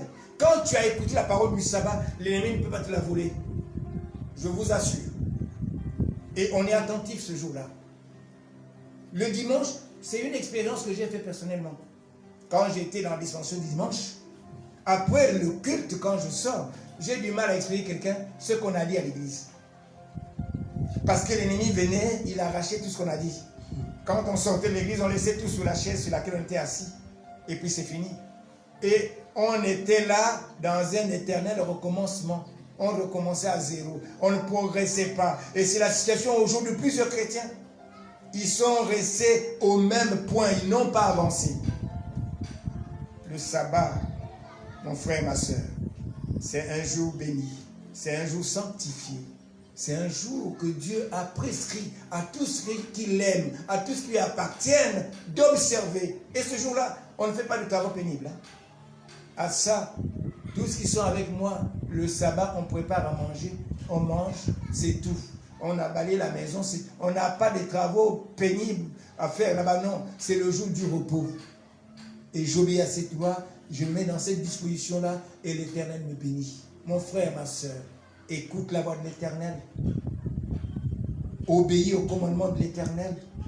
Mets-les en pratique dans ta vie. Tu verras un changement, une transformation. C'est une vérité. Prends le temps de prier dimanche ou de rendre des actions de grâce à Dieu le samedi. Ça va changer. Tu seras un autre. Gloire à l'Éternel. Donc, chers amis, quand le temps viendra, nous passerons cet enseignement pour donner à certaines personnes, certainement qui ont du mal à comprendre, l'enseignement sur le sabbat. Que Dieu nous accorde la grâce. Maintenant, nous allons vous dire quelque chose d'important. Il y a des gens, certainement, lorsqu'on leur a parlé du baptême du Saint-Esprit, lorsqu'on leur a parlé de la nouvelle naissance, certainement d'autres n'ont pas compris, certainement d'autres n'ont pas encore expérimenté. C'est pour cela l'Éternel vous accorde cette faveur. Pour ceux-là qui veulent recevoir, je dis bien, qui veulent recevoir le baptême du Saint-Esprit et qui veulent être nés de nouveau, nous avons ce jour-là, donc mardi, à partir de 22h, nous aurons certainement une veillée à passer du temps avec vous dans la prière. Et également aussi, nous aurons, par la grâce du Seigneur, un numéro de téléphone auquel vous pourrez certainement appeler pour tous ceux qui auront certainement, des conflits, qui avoir peut-être posé certaines questions, ou ceux qui auront besoin de la prière. Vous traversez une situation que vous aimeriez que le Seigneur Jésus-Christ Nazareth intervienne dans votre vie. Donc, nous aurons un numéro de téléphone auquel vous allez appeler. Et nous sommes en train de vous dire que cette minute veillée passera en direct sur Facebook. Voilà. Donc, demain, à partir de 22h, nous serons là pour vous servir, pour vous recevoir. Nous allons prier pour vous. Et si votre vie est correcte devant le Seigneur, c'est que sûr d'ailleurs, certainement, Dieu vous fera la grâce de vous baptiser par son esprit pour que vous soyez nés de nouveau. Homme de Dieu. Oui, c'est pasteur. J'inviterai tous les frères et toutes les sœurs qui suivent ce programme de se préparer.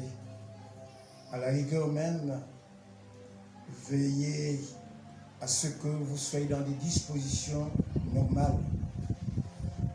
Faire une repentance, vous examiner et disposer votre cœur à recevoir le Saint-Esprit. Il est disponible et Dieu nous l'a donné gratuitement. Ce n'est pas quelque chose pour laquelle vous devez payer de l'argent, non. Mais c'est quelque chose qui est en fait la plus importante de toutes les choses qu'on peut avoir sur la terre. La vie éternelle est la chose la plus importante qu'un homme puisse avoir sur la terre. Tu peux avoir tes richesses, tu peux avoir toutes les gloires du monde. Si tu n'as pas la vie éternelle, c'est zéro pour toi. C'est une vérité. Et la vie éternelle, c'est le Saint-Esprit qui est le gage du salut. C'est le Christ en vous, l'espérance de la gloire. C'est ce que le Père a promis et que le Seigneur Christ est venu nous annoncer. Le Christ en vous, l'espérance de la gloire. Dieu dit dans sa parole que si quelqu'un n'a pas l'esprit de Christ, il ne lui appartient pas. Mais l'esprit de Christ, c'est le Saint-Esprit. Si tu ne l'as pas, tu es chrétien, oui, tu persévères dans une église, tu n'es pas né de nouveau, tu n'appartiens pas à Christ. Tu es injuste. De l'éternel, c'est vrai, mais tu n'appartiens pas à Christ. C'est une vérité. Quand Christ viendra, il ne viendra pas chercher tous qui sont dans les églises, qui chaque matin, chaque dimanche, disent Seigneur, Seigneur, non. Il ne viendra pas chercher tout cela. Il viendra chercher ceux qui lui appartiennent, qui ont sa marque.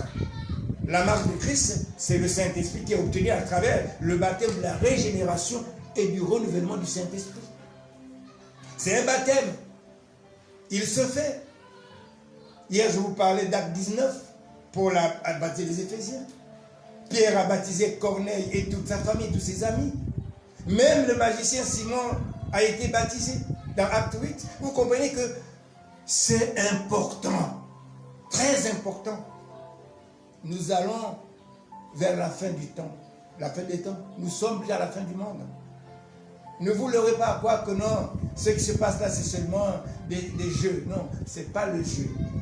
Si vous lisez l'Apocalypse et que vous savez déchiffrer la révélation, vous comprenez qu'on est dans les derniers temps. On est dans les derniers temps. Plusieurs n'aiment pas ouvrir le livre d'Apocalypse parce que c'est compliqué à déchiffrer. Non, c'est simple. Quand tu as l'Esprit de Christ, tu peux comprendre ce qui est écrit dans l'Apocalypse. C'est la prophétie qui nous a été donnée pour nous montrer comment se passeront les choses à la fin des temps. Et nous sommes dans cette fin des temps. Nous avons déjà commencé. On est dans le Sunteléa, le mouvement vers la fin. On est dedans maintenant là. Et donc il faut se préparer. Mais si tu n'es pas prêt, on fait quand Christ viendra, tu seras où?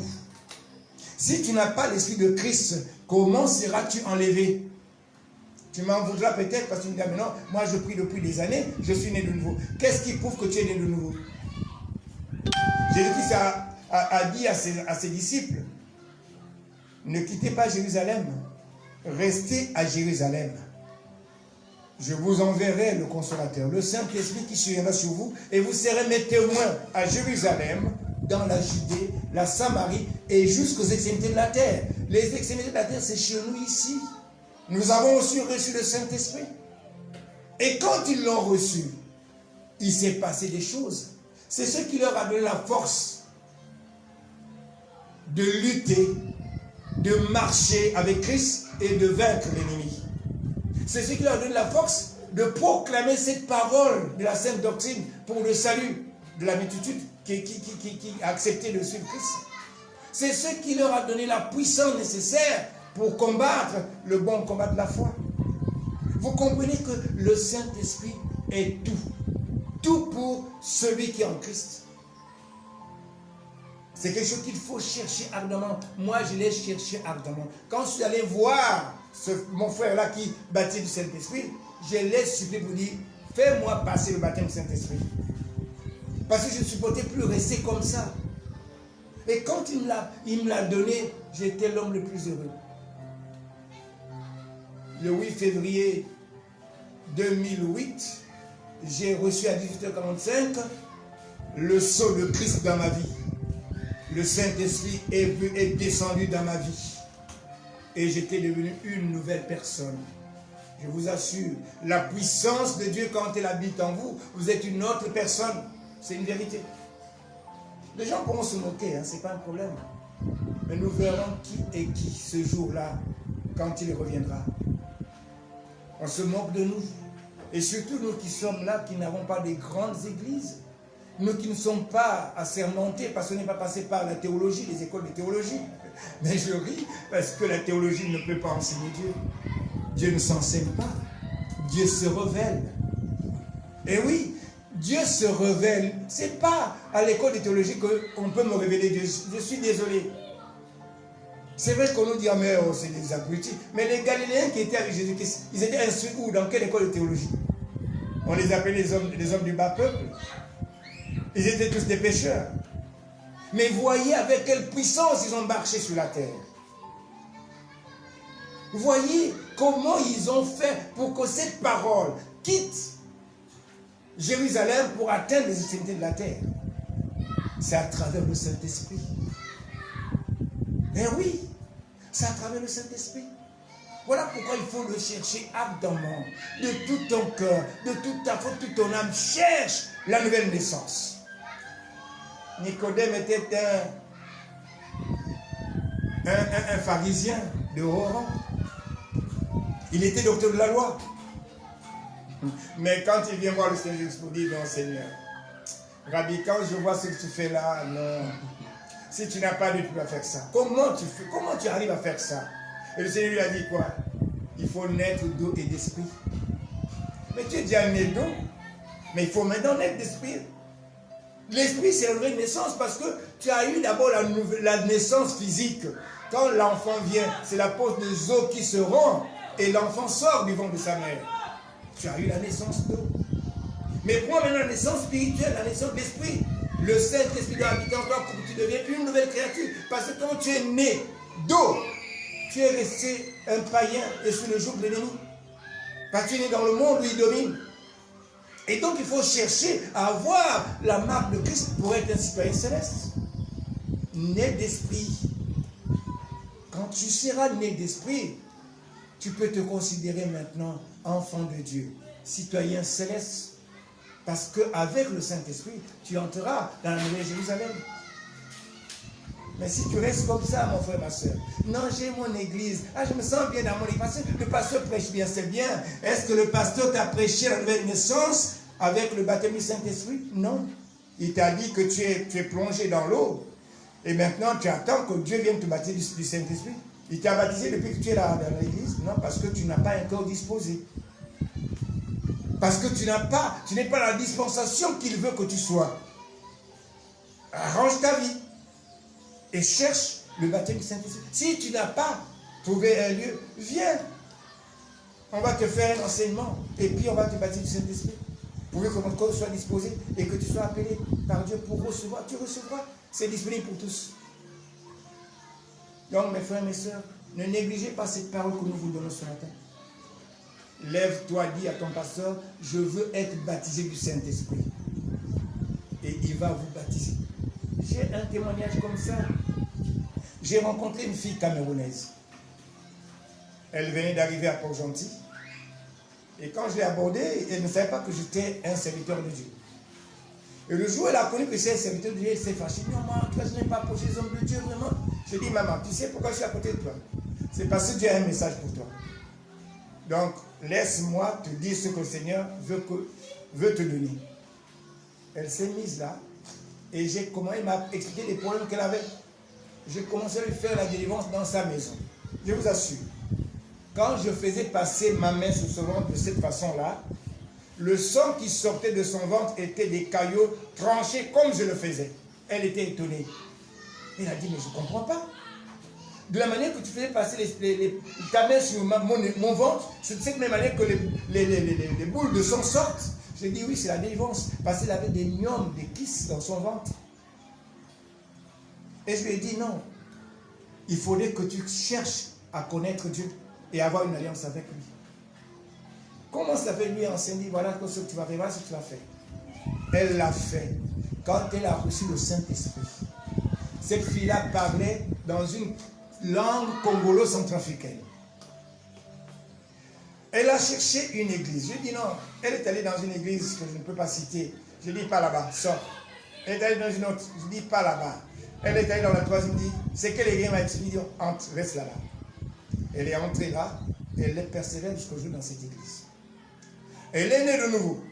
Quand elle était en train de prier en langue dans son église, même son pasteur croyait qu'elle était possédée. Le pasteur croyait qu'elle était possédée. Mais Dieu l'a confondue. Comment? Il y a un autre prophète congolais, démocratique, qui arrive dans l'église et qui écoute cette fille prier en langue. Et c'est dans sa langue maternelle qu'il l'entendait prier. Il s'est dit non, c'est une sœur congolaise qui est là. Alors à la fin du culte, je vais l'appeler pour discuter avec elle.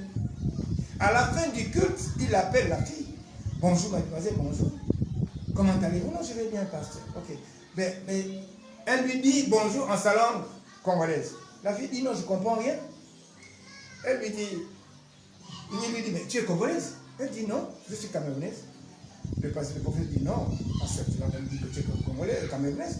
Mais je t'ai entendu parler dans ma langue maternelle. Il dit non, je suis camerounaise de père et de mère. Il dit non. Comment tu as fait pour connaître notre langue? Elle dit non, moi je suis né du nouveau l'Esprit de Dieu. Ah bon? Il dit oui. C'est comme ça que le prophète interpelle le pasteur pour dire, pasteur, mais votre fille là est née de nouveau. C'est le Saint-Esprit qui parle dans sa bouche. C'est la langue maternelle de chez moi, c'est ma langue maternelle qu'il parlait là. Ah bon? Oui. Comment? Mais, papa, je t'ai dit que je suis né de nouveau de l'Esprit de Dieu. Oh! Mais avant, le pasteur croyait que cette fille était possédée et c'était un démon qui parlait par sa bouche. C'est en ce moment qu'il a dit, oh Seigneur, mais je ne savais pas que c'était ça. Depuis ce jour-là, cette fille est devenue la fille du pasteur. Et elle a continué à persévérer. Aujourd'hui, elle parle une langue chinoise, comme moi-même. Vous comprenez que c'est important d'avoir le Saint-Esprit. Amen. Homme de Dieu, Oui, nous sommes en face des écrits. Certainement, certaines personnes auront du mal à comprendre ce que vous êtes en train de dire par rapport à le parler ou le prier en langue, en fait. Oui. J'aimerais que vous reveniez sur ce point-là. Acte chapitre 2. Chapitre 2, on est ici. Oui. Chapitre 2, le jour de la Pentecôte, ils étaient tous ensemble. En fait, on va directement passer. Vous lisez Acte chapitre 2 et vous comprendrez ce qui s'est dit. Quand le Seigneur Jésus-Christ est crucifié et qu'il est enseveli, après 3 jours et 3 nuits dans le sein de la terre, il sort vivant et il va voir ses disciples. Ici, on ne parle pas des 120, on parle des 12 moins Judas Iscariote. Ce sont ceux-là, les 12 premiers témoins choisis d'avance par Dieu. Parce qu'il y a eu une confusion, les gens disent, ils étaient 120 et ce sont les 120 qui ont reçu le Saint-Esprit le même jour. Oui, ils ont reçu le même jour, mais c'était que les 12 premiers témoins choisis d'avance reçoivent d'abord et imposent des mains aux autres pour leur transmettre le Saint-Esprit. C'est ça la vérité. Alors, le Seigneur, avant, quand il vient rencontrer les disciples, il leur dit, ne quittez pas Jérusalem, restez ici. Vous restez ici, c'est que le Père vous envoie le consolateur, le Saint-Esprit. Il leur dit, vous recevrez une puissance, le Saint-Esprit qui surviendra sur vous, et vous serez mes témoins à Jérusalem, dans la Judée, la Samarie, jusqu'aux extrémités de la terre. Et le jour de la Pentecôte, le Saint-Esprit est descendu. L'effusion originelle du Saint-Esprit est descendue sur les apôtres. Et ils ont commencé à parler en différentes langues. Les gens les entendaient dans leur langue maternelle. Vous lisez Actes chapitre 2. Verset 4, voilà. Après du verset 4, vous voulez en tout cas commencer au verset 1. Pour mieux comprendre.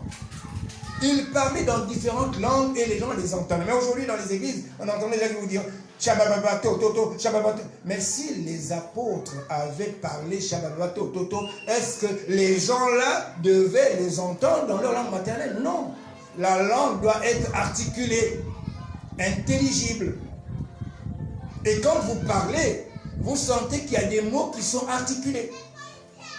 Et quand ils ont reçu, il y a eu la preuve qu'ils ont reçu. C'est le parler en langue authentique.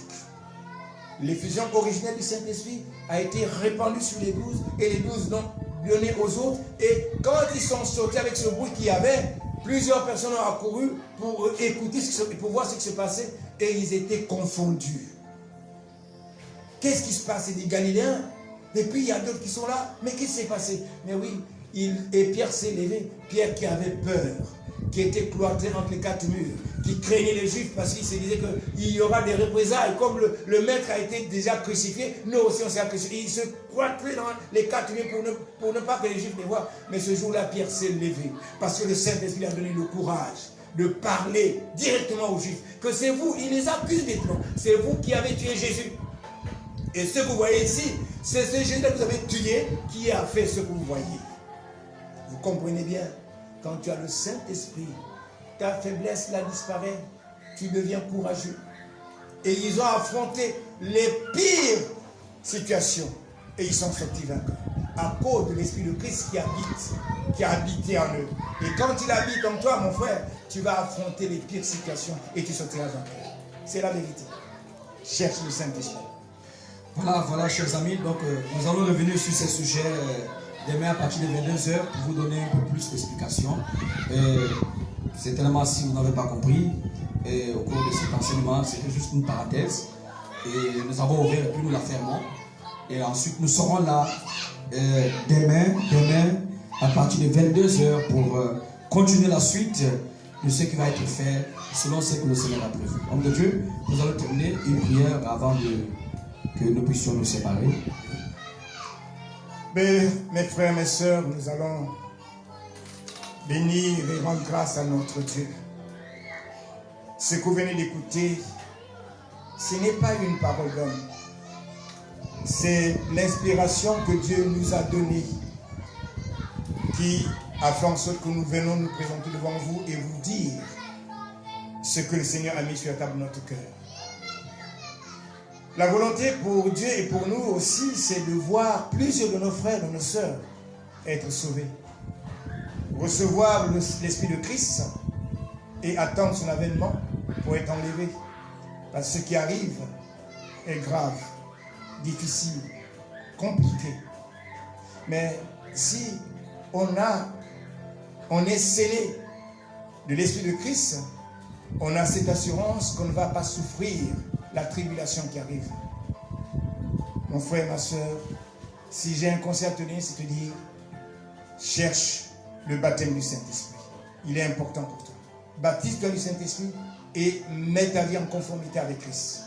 Et marche dans sa présence et dans sa communion parfaite. On va prier pour rendre grâce à Dieu. Merci, notre Père et notre Dieu, pour ces moments merveilleux que nous venons de passer. Merci parce que tu es présent au milieu de nous ce matin.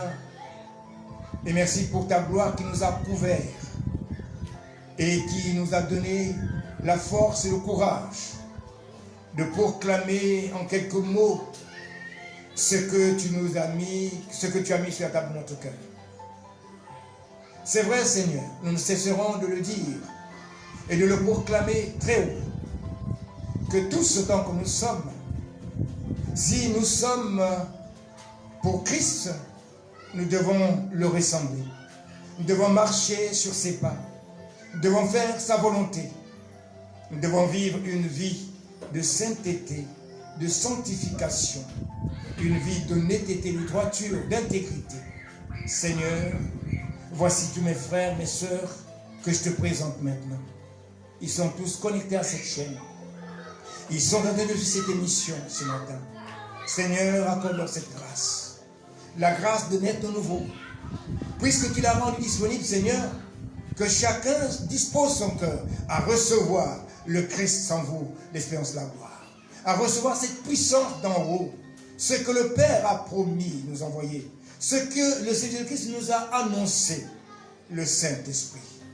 Qu'il survienne en chacun d'eux, afin qu'eux aussi soient des témoins partout, dans leur famille, dans leur maison, dans leur pays, pour proclamer ta grandeur, ta voix, ta victoire, afin que le monde voit, sache et reconnaisse que le Dieu que nous prions, le Dieu que nous servons, le Dieu que nous adorons est l'Éternel des armées, le Dieu vivant et vrai. Il est l'unique et le seul qui nous a aimés d'un amour parfait. Il est l'unique et le seul qui nous a aimés d'un amour aussi grand, aussi merveilleux. Seigneur, agis dans la vie de tous ceux-là qui ont disposé leur cœur pour toi. Tous ceux-là qui sont à ton service. Tous ceux-là qui veulent, ô Père, être agréables à toi. Accompagne-les, garde-les, bénis-les tous. Merci au notre Dieu pour tout ce que tu fais. Que des signes, des miracles, des prodiges les accompagnent chaque jour. Qu'ils voient la main de l'Éternel agir puissamment dans leur vie et qu'ils glorifient ton Saint-Nom. Merci au notre Dieu pour tout. Que gloire, honneur, puissance, louange et règne éternel te soit donné au siècle des siècles.